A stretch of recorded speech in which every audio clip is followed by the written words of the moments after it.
지난 시간에 형사적 정의와 관련된 몇 가지 기준이 있다까지만 설명하고 끝난 것 같아요.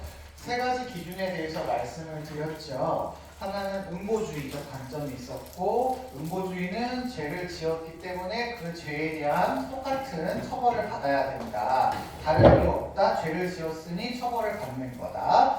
그 다음에 예방주의가 있었죠. 범죄 예방에 효과가 있으니까 처벌을 해야 된다. 그러니 예방에 효과가 있으려면 처벌을 좀 더 강화해서 처벌을 해야 된다. 그리고 계약론적인 관점에서 사회계약의 유지를 위해서 필요하다 였었습니다. 자, 그거를 이제 하나하나씩 살펴보려고 해요. 한 사람 한 사람씩 주장을 하시는 분으로 얘기를 해보려고 합니다. 첫 번째는 임마누엘 칸트 선생님부터 알아보도록 하죠. 자, 칸트 선생님은 기본적으로 음보주의를 따르고 있어서요. 여러분이 죄와 여기다 쓰지 말고 여기에다가 쓰죠. 음보주의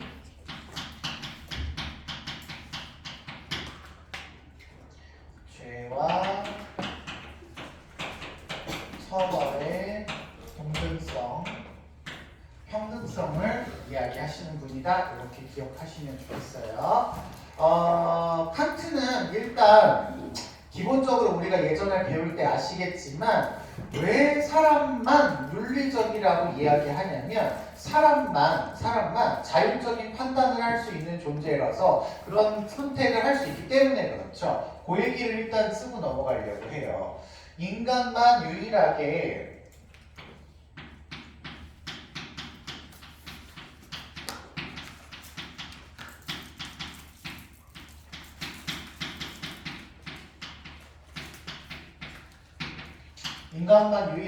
자율적인 선택을 할 수 있는 이성을 가지고 있어서 자율적인 판단을 할 수 있어요. 우리가 강아지나 호랑이나 이런 아이들이 사람을 물었다고 해서 이 강아지나 호랑이들을 감옥에 가두거나 너는 왜 이렇게 비윤리적이니 벌금 얼마 내라 이렇게 안 한다고. 근데 인간만 그 사람이 이런 행위를 할 수도 있고 저런 행위를 할 수도 있기 때문에 자신에 대한 어떤 책임을 지라는 입장에서 처벌을 한단 말이야. 처벌을 한다는 건 그러니까 동물처럼 취급을 하겠다가 아니라 인간처럼 취급하니까 처벌한다는 얘기야. 그렇다는 얘기는 이 사람은 처벌을 한다라고 하는 건 결국은 인격을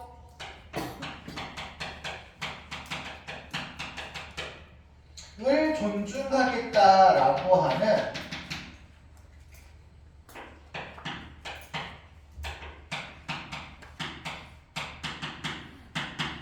목적에서 형벌이 집행될 수 있어를 이야기하시는 분이라고 생각하시면 될 것 같아요. 그때 칸트가 인격을 두 가지로 좀 나누거든요. 그 두 가지 인격이 생득적 인격이라는 아이가 있는데 이걸 자세하게 아실 필요는 없을 것 같고 태어날 때부터 인간에게 주어져 있는 인격, 인간이라면 누구나 갖고 있는 인격, 이걸 얘기하는 거고 이 인격은 범죄로 인해서 소멸하지 않습니다.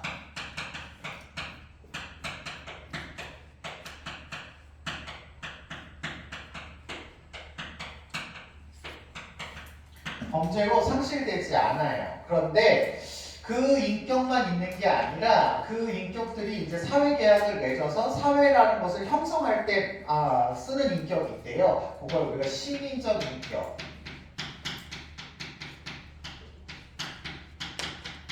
이라고 하고 원래 칸트 선생님이 이걸 자기가 만들었다라는 느낌보다는 칸트 선생님에게 영향을 주신 분이 조금 뒤에 나오는 루소예요. 그래서 이 루소의 영향을 받아서 루소가 이제 사회계약을 맺어서 들어갈 때 인격을 사적 인격으로 포기하고 공적 인격을 형성했다 이런 걸 이렇게 표현을 하신 거거든요. 그래서 시민적 인격은 이제 사회에서 사용되는 인격인 거고 이거는 사회에 해를 끼치면 범죄로 인해서 상실할 수 있는 인격입니다.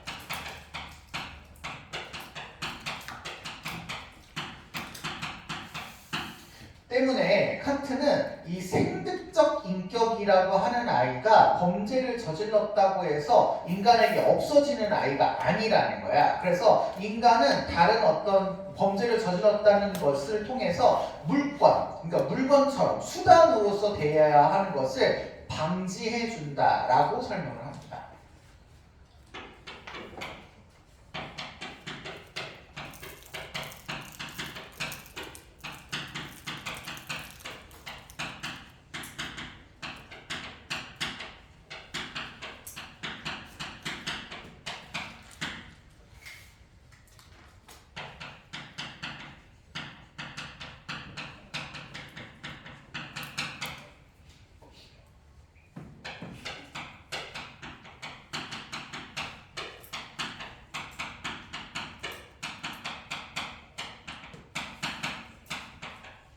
인격을 지니고 있는데 그 인격이 범죄를 저지른다고 해서 없어지는 게 아니기 때문에 그 인격을 존중하기 위해서 처벌한다라는 거예요. 너가 잘못을 했지만 너 인간이잖아. 그럼 너 책임져야 돼. 너 인간 아니지 않잖아. 이렇게 얘기하는 거죠. 그래서 너는 책임을 져야 돼 라는 입장에서 처벌을 한다라고 보시면 되실 것 같아요. 자, 요 말을 조금 더 다르게 표현을 하면 칸트는 왜 처벌을 하냐? 인격이 있으니까 처벌을 하는 거야. 그래서 칸트는 다른 목적을 위한 수단으로 다른 목적, 다른 조음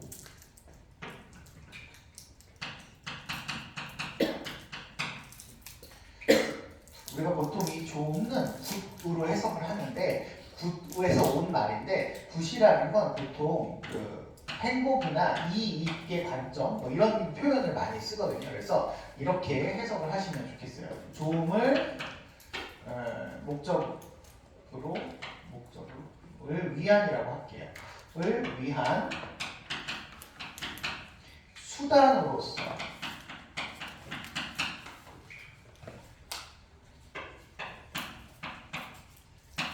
형벌을 집행할 수 없다. 이렇게 설명을 하시는 거죠. 인격을 존중하기 위해서 처벌을 하는 거지 다른 것 때문에 처벌하는 게 아니야. 이렇게 얘기를 한다는 거예요. 그런 맥락에서 본다면 인간을 존중하기 위해서 형벌을 처리해야 한다라는 입장인 거고 그렇기 때문에 형벌을 하는 데 있어서 다른 이유가 있으면 안 돼. 근데 그 말을 칸트기 때문에 또 쉽게 표현을 하지 않고 형벌을 의욕해서가 아니라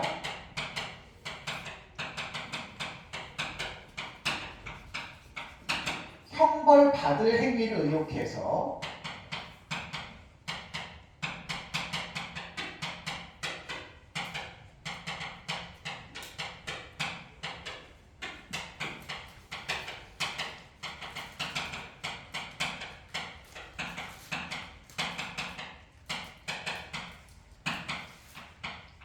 처벌하는 거다라고 표현을 합니다.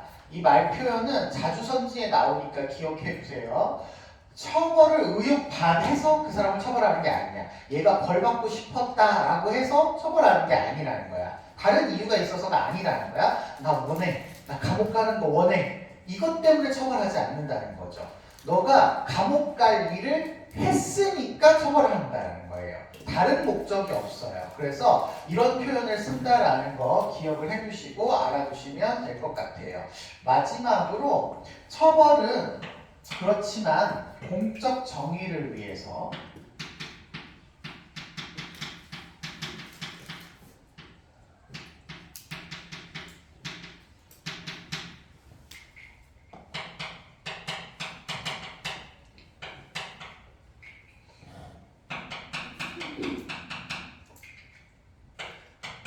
하는 거다라고 표현합니다. 그러면서 수단이라는 말을 써요. 원래 다른 거를 위해서 수단이 되면 안 된다 이렇게 얘기하시는데 왜 또 여기서는 수단이 된다 이렇게 얘기해서 우리를 헷갈리게 하느냐. 칸트에게 있어서의 공적 정의로움은 인간을 존중하는 거죠.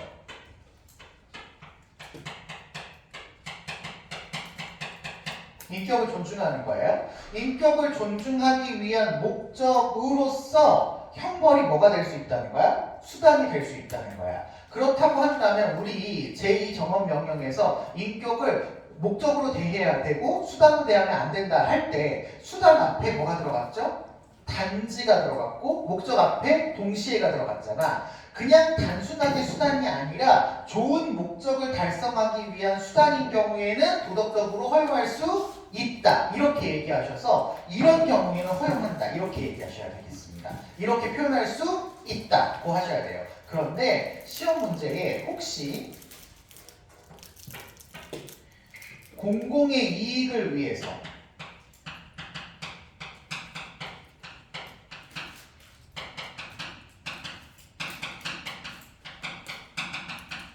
공공의 이익을 실현하기 위해서 형벌을 실시해야 된다. 그러면 이 말은 틀린 말입니다. 아셨죠? 공적 정의 실현과 공공의 이익 실현은 다른 말인 거예요. 아셨죠?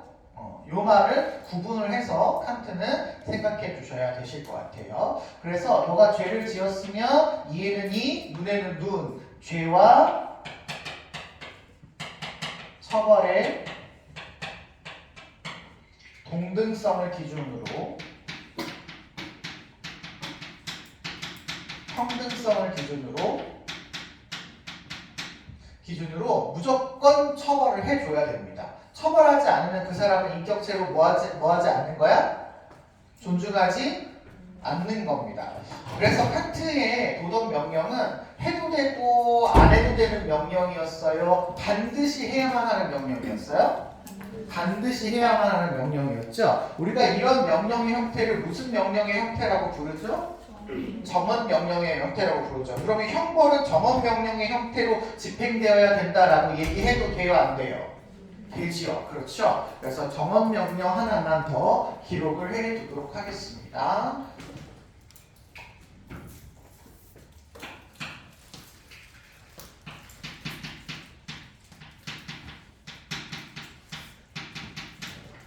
괜찮죠? 자, 여기까지 보시면 좋은데 하나를 더 보셔야 돼요. 모든 학자들마다 다 사형에 대해서 얘기를 하시는데 사실은 여기가 좀 포인트가 됩니다. 칸트는 사형제도를 인격을 존중해야 된다라는 맥락을 지녔기 때문에 반대할 것 같지만 찬성하는 입장을 가지고 있어요. 찬성하는 입장을 가지고 있습니다. 왜 찬성하느냐? 아까도 얘기했죠. 인간은 자기가 한 일을 책임질 수 있어야 인간이야. 자율적인 권력을 가지고 있는 인간이 그 행위에 대해서 책임을 질 수 없으면 인간 이하로 취급하는 거란 말이야. 근데 살인자는 다른 타인의 생명을 박탈했어요. 그러면 이거에 대해서 책임을 지려면 생명은 그 동등성이 뭐에만 있냐면 생명에게만 있는 겁니다. 생명에게만 있기 때문에 생명을 빼앗은 자는 뭐로서 책임을 져야 돼? 생명으로서 책임을 져야만 그 사람의 인격을 뭐 하는 거야? 존중하는 겁니다.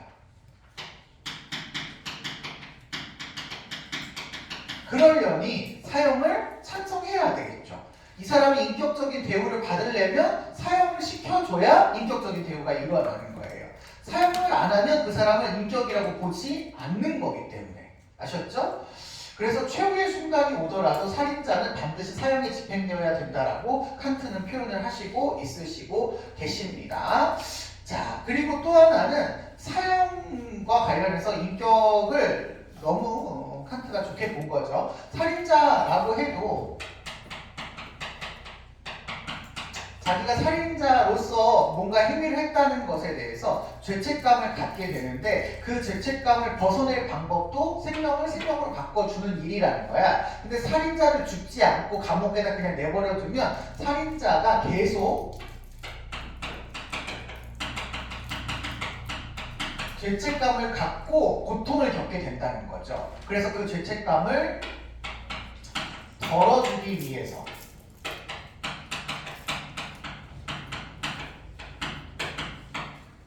그래서 살인자를 사형에 처해야 된다. 이렇게 얘기를 하고 있으셔요. 아셨죠? 자, 이렇게 기억하시면 될 것 같습니다. 자, 두 번째 사상가는 벤담을 보려고 합니다. 벤담은요, 예방주의 관점을 따르고 있습니다.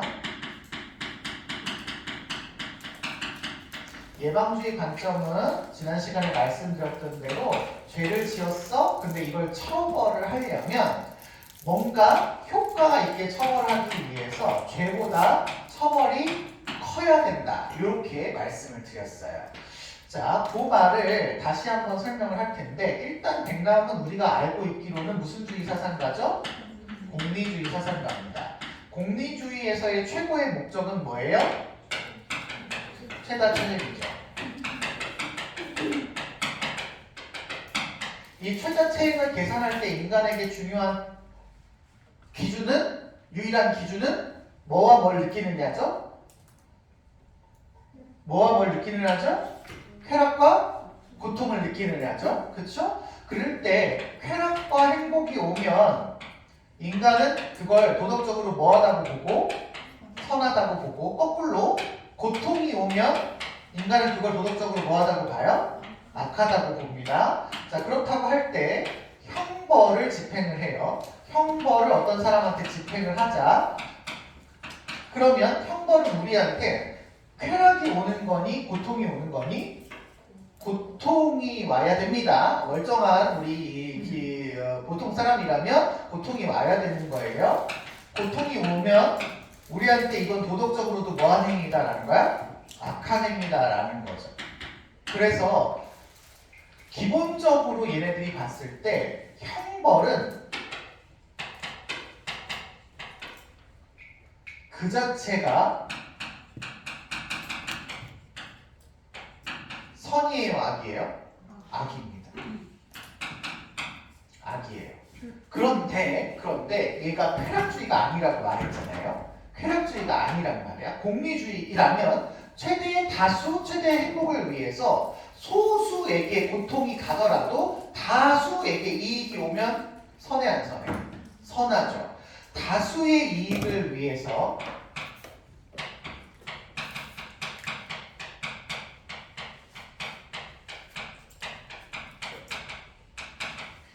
소수에게 고통이 오는 행위를 허용하고 있습니다.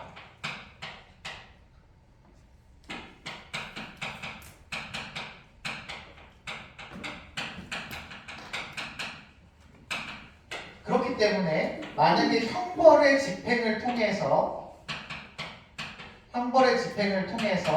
다수에게 이익이 온다면 형벌은 뭐한 행위가 될 수도 있어요? 선한 행위가 될 수도 있습니다. 그 자체로는 뭐하지만 악하지만 다수에게 이익이 온다면 뭐할 수도 있으니까 선할 수도 있으니까 얘네들은 이걸 표현해서 뭐라고 하냐면 형벌은 다수의 이익을 위해서 필요한 원래는 뭐다? 악이다. 이렇게 얘기합니다. 악한 거지만 필요하다. 이렇게 얘기를 해요. 필요하다. 그럼 여기서 우리가 두 가지를 생각해야 돼. 자, 악한 게 늘어나면 늘어날수록 좋은 거야? 가능한 적어야 좋은 거야? 가능한 적어야죠. 그러면 얘네들이 형벌을 부과할 때 크게 많이 부과하면 좋다고 해? 가능한 적게라고 해? 가능한 적게라고 하죠. 가능한 적게라고 해야 돼. 또 하나, 형벌이 많으면 많을수록 우리는 좋지 않나요? 하지만 필요는 하단 말이야. 필요는 해. 그러면 어떤 경우에는 할 수도 있고 어떤 경우에는 뭐 할 수도 있어요? 안 할 수도 있죠. 그럼 얘에게서의 형벌은 칸트처럼 무조건 처벌해야 하는 게 아니라 상황에 따라서 뭐 할 수 있다? 달라질 수 있다는 무슨 명령의 형태다? 가언 명령의 형태다. 이 두 가지를 기억하셔야 됩니다. 할 수도 있고 안 할 수도 있어요. 뭐에 따라? 다수에게 이익이 되냐 안 되냐에 따라서. 아셨죠? 자, 그런데 그러려면 2번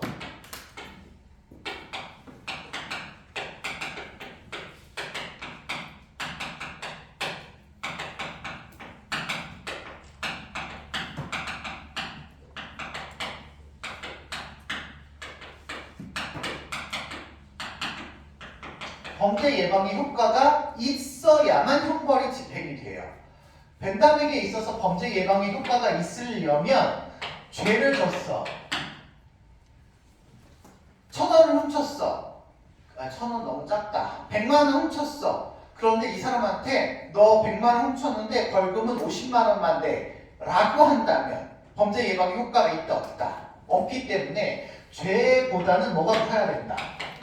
처벌이 커야 된다. 이런 얘기인데 이 얘기를 벤담이 표현하는 말로 좀 설명을 해서 하려고요. 범죄를 저질렀을 때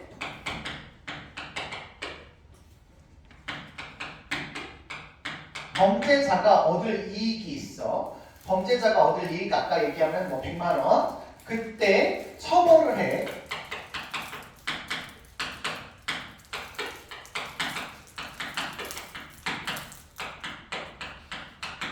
처벌을 했을 때 우리가 모두가 얻는 이익이 있어. 뭐가 더 커야 된다는 얘기야? 응? 응? 다른 얘기 해야지. 왜 이거 헷갈려? 뭐 누가 커야 돼? 이게 이렇게 커야 되는 거죠? 왜? 당연하잖아. 근데 이런 표현 말고 이렇게도 이야기해요. 이익이라고 했는데 이걸 바꿔서 해악이라는 걸로 표현할 때도 있거든요. 그 해악이라고 하는 표현도 기억해 주세요. 처벌이 초래할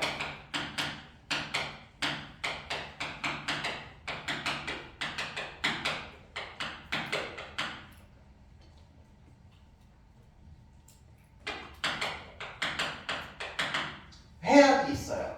처벌을 하게 되면 사회에 오는 해악이 있을 거 아니야. 뭐 월급 간수들한테 월급 줘야 되고 그 감옥을 운영하기 위해서 교도소 운영해야 되는 거에 돈 나가잖아요. 그럴 때 들어가는 사회적인 해악이 있을 거고 범죄자가 고통을 당하는 해악도 있을 거고 그렇죠? 이익이 있어요. 예방할 해악.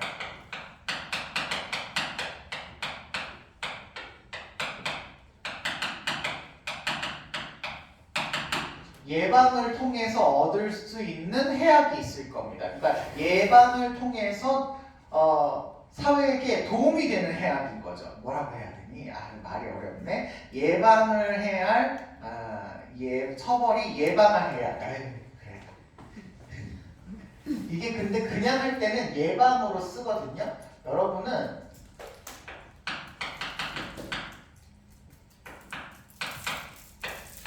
요게 생략될 거예요. 생략될 거예요.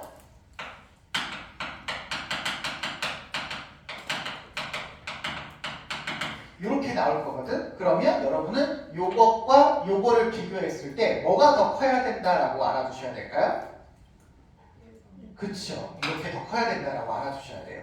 선생님이 이렇게 표현해 드리시면 이게 쉽게 되는데 실제 문제 나올 때는 이 가로가 없어요.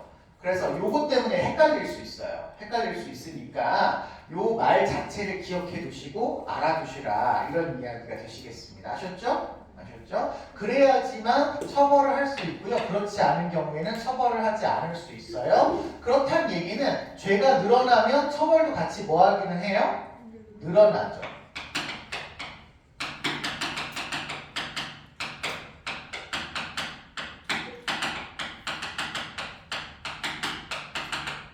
늘어나야 된다. 이렇게 생각을 하시면 되겠습니다. 자, 마지막으로 사형 볼 겁니다. 벤담은 가업 영역입니다. 그렇다는 얘기는 고정적이지 않아요. 사용할 수도 있고 안 할 수도 있어요. 뭐에 따라? 사회적 이익이 되냐 안 되냐에 따라 범죄 예방의 효과가 있냐 없냐에 따라서 달라지는 겁니다. 하지만 보통 그때 당시에 벤담은 찬성에 입장했습니다. 왜 그랬냐면 그때 당시 벤담이 생각하기로는 사형은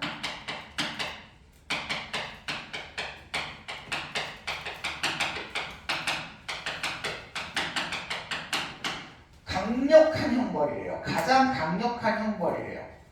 그렇기 때문에 일반인에게 이 사람이 비참하게 죽는 모습을 보여줌으로 인해서 범죄 예방 효과가 있을 거라고 본 거죠. 그래서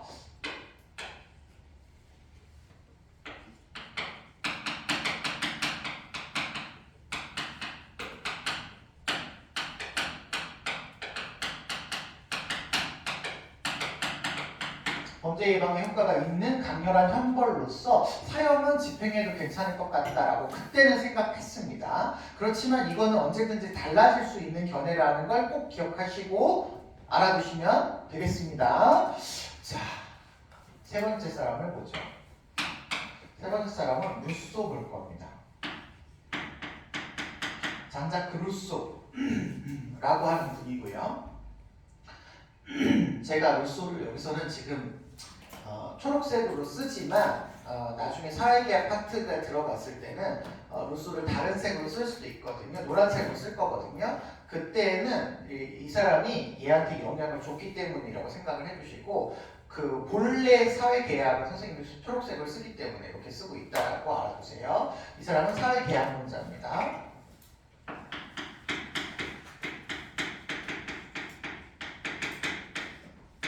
사회계약론자가 8단원에 나오는데 이게 순서가 바뀌어서 지금 여기에 먼저 적용을 하고 다음에 사회계약을 배워서 우리가 조금 어려울 수 있습니다. 자, 사회계약은 일단 기본적으로 모든 사람들은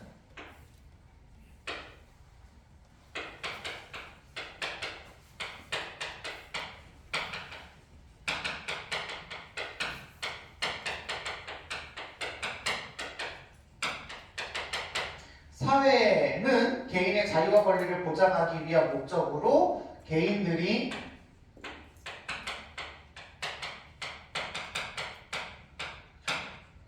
합의해서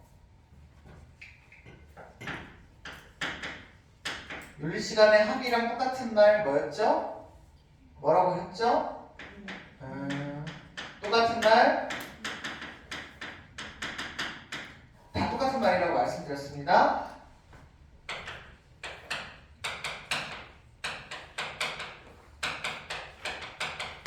국가를 만든 거예요. 그러니 국가가 법을 실행할 때는 누구의 이익을 보장하기 위해서야 된다. 개인의 이익을 보장하기 위해서야 된다. 이렇게 생각을 하셔야 됩니다. 자, 그런데 루소가 가지고 있는 계약론적인 특징은 그래요. 루소는 내가 계약을 맺은 이유는 자신의 원래 가지고 있었던 권리 중에 자유라는 권리를 회복하기 위해서 계약을 맺는다 이렇게 표현을 하는데 내가 자유를 회복하려고 계약을 맺는데 내가 맺은 계약이 나의 권리를 다른 사람한테 양도해서 이 사람의 지배를 받게 되면 나는 자유로워 안 자유로워? 안 자유로워지기 때문에 타인에 대해서 지배를 받는 형태의 계약을 원하지 않아. 그래서 이 사람은 자기 자신이 스스로 계약을 맺는 그런 형태를 원합니다. 그래서 우리 모두가 원하는 거, 우리 모두는 개인의 생명과 자유를 보장받기를 원해. 얘도 원해, 얘도 원해, 얘도 원해, 얘도 원해. 다 원하는 공통의 의지를 모아서 국가권력을 만든대요. 아셨죠? 모든 개인이 원하는 공동의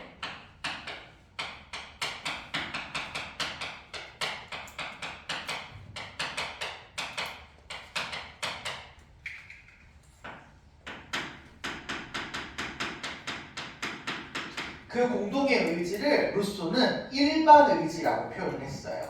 이거는 루소가 쓰는 단어니까 이 말이 나오면 루소다라고 생각하시면 됩니다. 일반 의지를 형성해서 타인에 의한 지배가 아니라 자기 자신에 대한 지배를 형성합니다.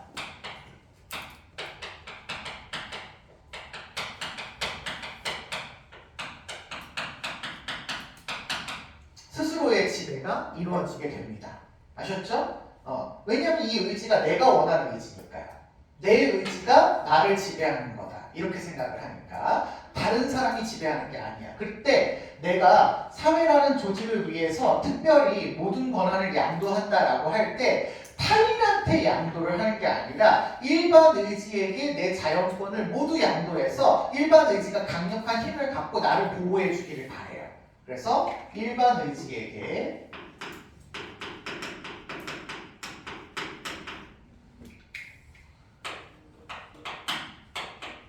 모든이 중요하니까 모든을 중요한 표시를 좀 할까요?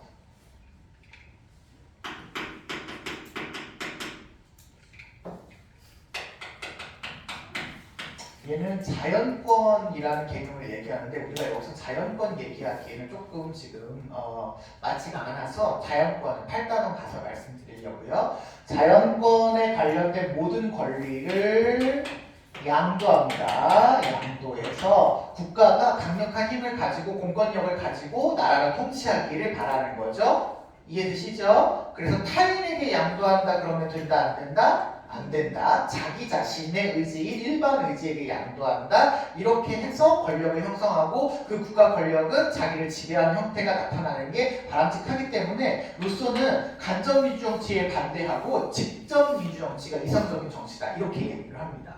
자, 그때 우리는 형벌을 알아보는 거예요. 형벌. 형벌의 그런 목적은 뭐가 되어야 되냐면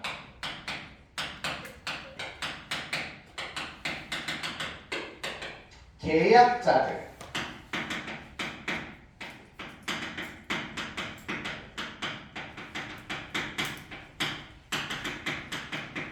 권리를 보장하는 게 목적이 되어야 될 것 같아요.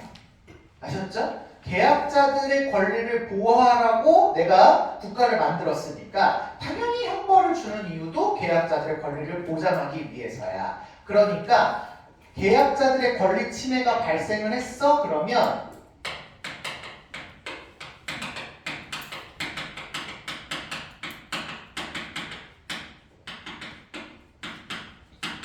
그거에 비례해서 형벌을 부과해야 된다. 이걸 이야기하시는 분인 겁니다. 아셨죠? 자, 문제는 사형이에요. 루소도 기본적으로 사형에 대해서 찬성하는 입장을 갖고 있습니다. 우리는 왜 찬성하는지에 대한 논거가 중요합니다. 루소가 사형에 찬성하는 이유 첫 번째는 너가 너의 생명을 보호하기 위해서 계약을 맺었어. 그런데 너가 다른 사람의 생명을 죽였어. 그러면 너의 생명을 보호받으려고 계약을 맺었으면 걔도 자신의 생명을 보호받기 위해서 계약을 맺었을 거 아니야. 그렇다는 얘기는 내가 얘의 생명을 해쳤다는 건 다른 존재가 나의 생명을 해쳐도 된다는 거에 동의한 거라는 거죠. 내가 보호받기 위해서 계약을 맺은 거니까 걔도 보호받기 위해서 계약을 맺은 거고 그랬는데 내가 얘를 죽였다? 그러면 얘가 나를 죽여도 된다? 이런 말과 똑같은 말이라는 거잖아요. 그래서 죽이지 말라는 거잖아. 그쵸? 그 말을 루소가 이렇게 표현합니다. 타인의 생명으로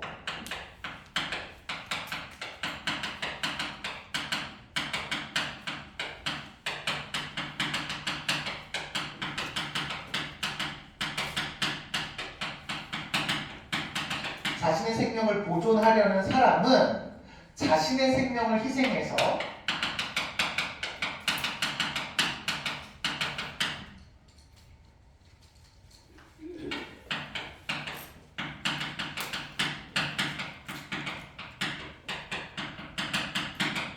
타인을 보호하는 것에 동의한 거나 마찬가지라는 거예요. 타인을 위해서 자신의 생명을 희생하는 것에 동의한 거나 마찬가지라는 거죠. 전쟁 상황이야. 내가 전쟁터에 나갔어. 상대방을 내가 막 죽이고 있다는 건 상대방도 나를 뭐 할 수 있다는 거야? 죽일 수 있다라는 것과 똑같은 거라는 거죠. 그러니 내가 살인을 했으면 죽어도 마땅하다. 이런 입장인 거예요. 다른 사람의 생명을 해쳤어? 그럼 나는 죽을 수 있다. 라는 거에 동의한 거나 마찬가지다. 라는 거죠. 또 하나, 루소에게 있어서 아까 일반 의지는 모든 권한을 양도받았어요. 일반 의지에게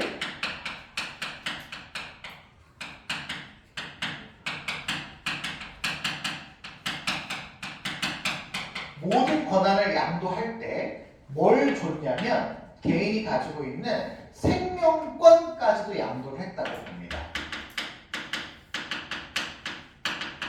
이거 1번이라고 하지 않고 화살하지 않고 기억이라고 할게요.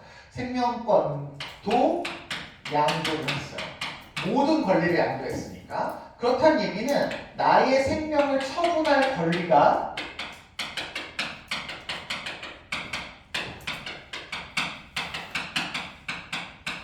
국가에게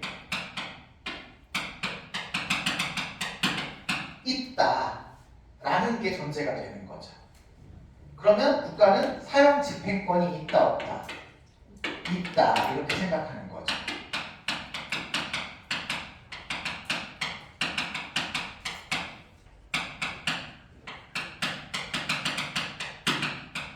국가에 있습니다. 아셨죠? 그래서 사형을 긍정하고요. 마지막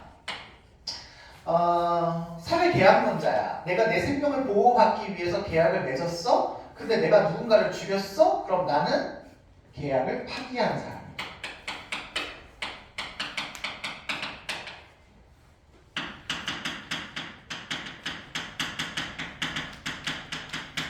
계약을 파기한 사람이에요. 그렇기 때문에 더 이상 국가의 보호를 받을 필요가 없어지는 겁니다.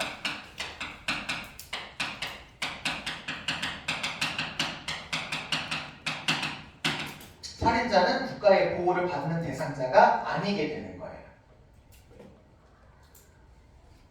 그런데 여기 중요한 게 있어요. 그래서 살인자는 죽어도 돼, 죽으면 안 돼. 죽어도 돼요. 죽어도 되는데 얘는 칸트처럼 죄와 처벌이 꼭 동등해야 된다라는 얘기를 하는 사람은 아니야.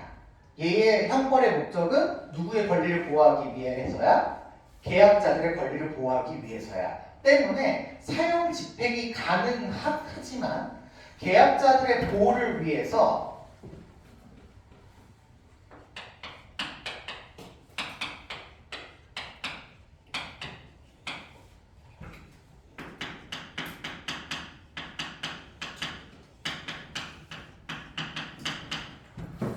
아예 계약자들로부터 분리시키는 추방형도 줄 수 있다고 이야기합니다. 추방형도 가능하다 이렇게 얘기합니다. 사형도 찬성하지만 사형 이외에 이런 것도 가능하다 이렇게 보고 있어요. 죄와 처벌이 꼭 똑같아야 된다는 얘기가 아니라는 얘기야. 아셨죠? 그래서 얘는 계약자라는 명목으로 따로 떼서 보는 겁니다. 자, 마지막 사람입니다. 베카리아 씨.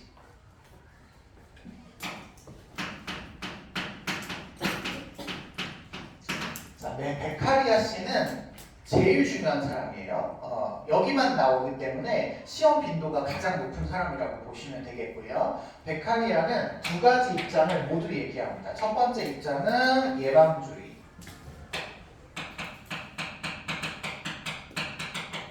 얘는 이분은 특별한 사상가는 아니신데 법관이신데 이 사람이 주장하신 내용이 여기에 합당하다라고 해서 예방주의로 분류를 하거든요. 그래서 기본적으로 형벌에 대해서 여러분 예방주의라는 건 이 사람이 무슨 주의 사상가라는 거냐면 공리주의 사상가라는 거야. 공리주의 관점을 가지고 있어서 형벌에 대해 예방 효과를 고려해서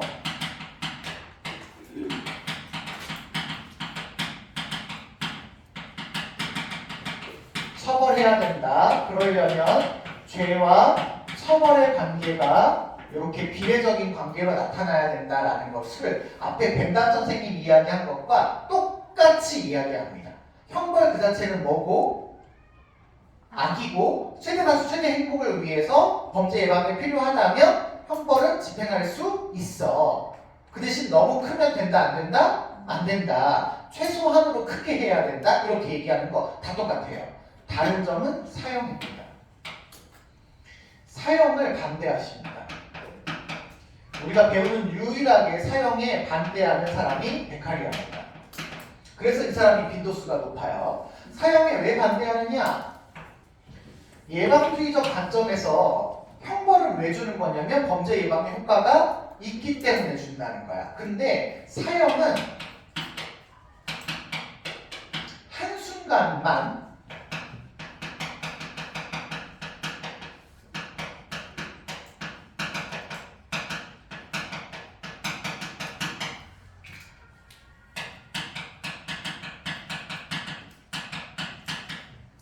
강렬한 인상을 주는 형벌로서 그때 당시에는 사형이 굉장히 세게 효과가 세게 그렇지만 이게 지속적이지가 않기 때문에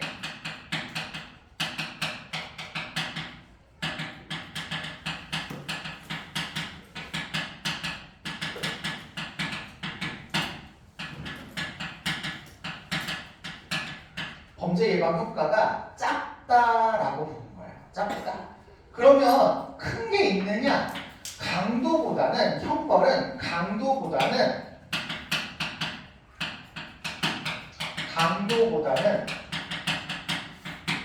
지속성이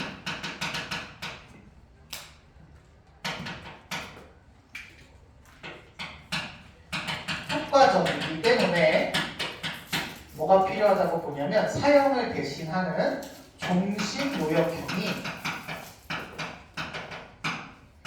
훨씬 범죄 예방에 효과가 있다. 이렇게 보고 있습니다.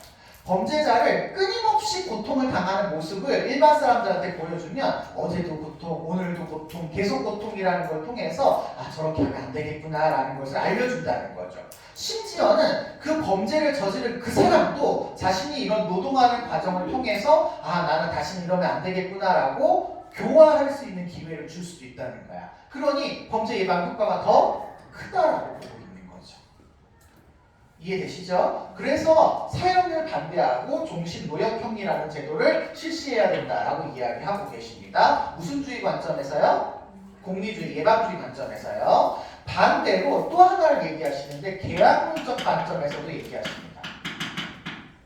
사회계약론적인 관점, 일반적으로 다 똑같아요. 사회계약을 왜 맺었느냐? 계약자들의 생명과 권리를 보호하기 위해서 계약을 맺었어? 그러면 계약을 통해서 형벌을 집행하는 이유는 뭐냐? 계약자들의 생명과 자유를 보장하기 위해서 집행하는 거다. 똑같습니다.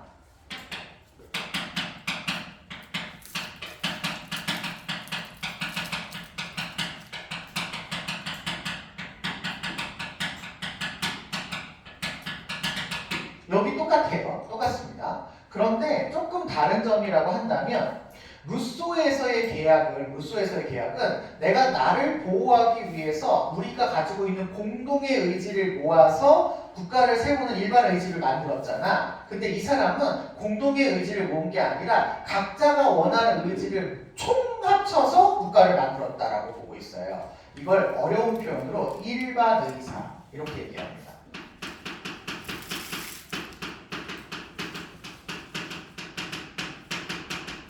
일반 의사를 모아서 국가를 만들었다. 이렇게 보고 있습니다. 이 부분만 다르거든요. 그리고 나머지는 다 똑같아요. 포인트는 사형입니다.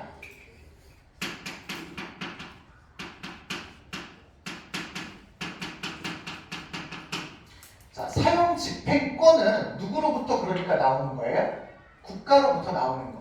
국민으로부터 나와야 되는 거죠. 국민이 권리를 양도해줘서 국가가 그 권한을 갖는 거죠. 국가의 사형 집행권은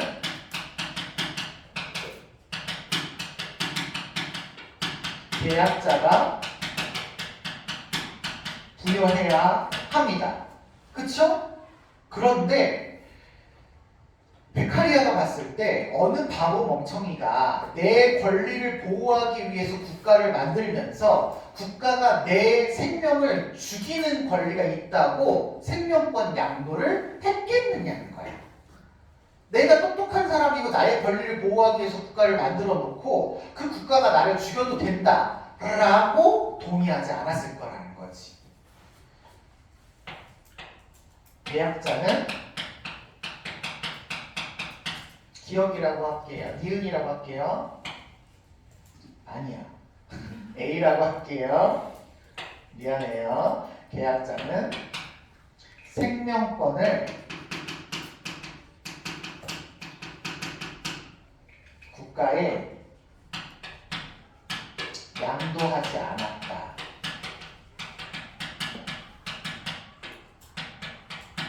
그러니 국가는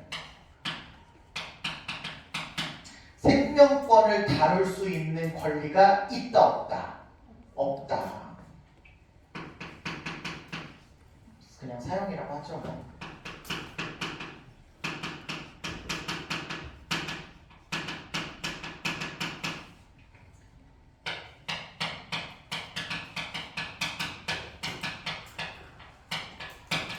사형 집행권이 없다.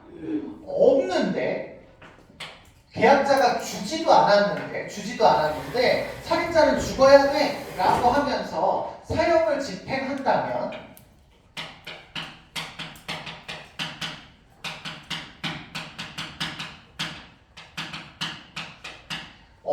권력을 국민에게 행사하는 거니까 국민에 대한, 시민에 대한, 계약자에 대한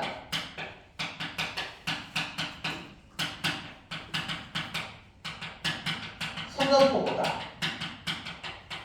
싸우자는 거다. 주지도 않은 권력을 왜 행사하고 난리야. 뭐 이러면서 국가라고 하는 아이를 다시 구성하게 한다라든지 뭐 이런 방식으로 전쟁 선포나 마찬가지다라고 하는 걸로 이야기하셔서 국가에게는 이런 생명권 권한의 특징이 없다. 이렇게 말씀하고 계십니다. 아셨죠? 자, 시간 조금 남았으니까 제가 좀 설명을 드릴게요. 자, 그렇다고 봤을 때 칸트는 죄가 늘어나면 죄가 처벌과 같아야 되잖아. 1,000원 훔쳤어? 1,000원으로 갚아줘야죠? 그쵸? 그러면 10,000원 훔치면 얼마로 갚아야 되지? 10,000원으로 갚아야 되죠. 죄가 늘어나면 처벌도 어떻게 돼요? 늘어나죠. 예. 죄가 늘어나면 처벌이 어떻게 돼요? 늘어나죠. 예. 계약자들의 권리 훼손을 해서 그걸 갚아줘야 돼. 그러면 계약자의 권리에 침해해서 처벌이 늘어나요? 마찬가지죠? 얘는 이거 둘 다 중에 주장을 했으니까 얘도 얘도 죄와 처벌이 무슨 관계에 있다? 비례 관계에 있다. 이거는 모두가 얘기하는 공통점입니다. 아셨죠? 그런데 동등해야 된다는 누가 얘기했다? 얘만 얘기했다. 이거 기억해 주시고요. 그리고 사형에 이 세 사람은 모두 찬성을 했죠. 하지만 루소는 사형 이외의 형벌 가능해 안 가능해? 가능해. 얘는 무조건 사형에 처해야 할 상황에 따라서 달라.